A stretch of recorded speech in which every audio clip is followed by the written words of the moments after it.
President Obama is in Kenya this morning, his ancestral homeland on his father's side. It is his first visit there since becoming president, and security is very tight. Thousands of people have been lining up on the streets of Nairobi, the capital, trying to get a glimpse of the president. Chief White House correspondent Major Garrett is traveling with the president in Africa, and he is live in Nairobi. Good morning to you, Major.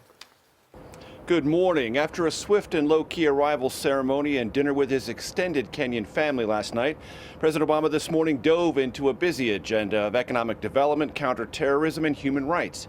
At this morning's Global Entrepreneurship Summit, enthusiasm for the president's visit to Kenya echoed through the hall. Now let's give a warm welcome to President Barack Hussein Obama and President Uhuru Muigai Kenyatta.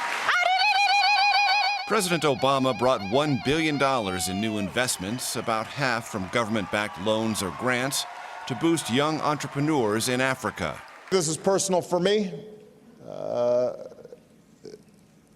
There's a reason why my name is Barack Hussein Obama.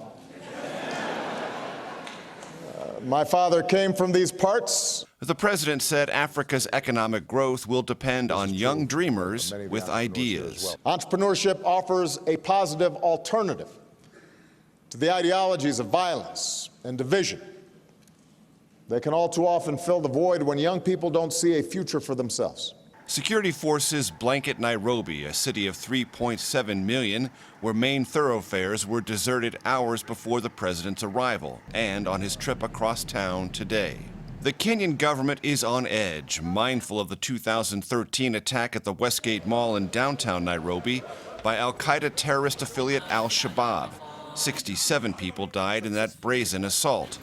This April, another al-Shabaab strike at Garissa University left 148 students, Christians targeted by the group, dead. Joseph Boynet runs Kenya's National Police Force and has overseen installation of hundreds of security cameras. We started off with about 200. Now we are working towards putting in place more than 400. The cameras feed into this modern command center where Kenyan security forces monitor activity across Nairobi, Garissa, and Mombasa. Al-Shabaab is a danger. It is a danger indeed. They operate out of Somalia, sneak in and often sneak out, but you're working very, very hard to fix that problem. Security concerns led to a quick arrival ceremony. The highlight, a flower girl, and a surprise visitor, the president's half-sister, Alma. Later, the president dined with 36 members of his extended Kenyan family. For security reasons, there will be no repeat trip to the Kenyan village where the president's father was born. Mr. Obama last visited in 2006 as a senator. There is another matter on the president's agenda here, persuading the Kenyan government and like-minded governments around Africa to soften their hostility to gay rights. The president has promised to bring this issue up directly when he meets face-to-face with Kenyan President Kenyatta later today. Anthony and Vanita.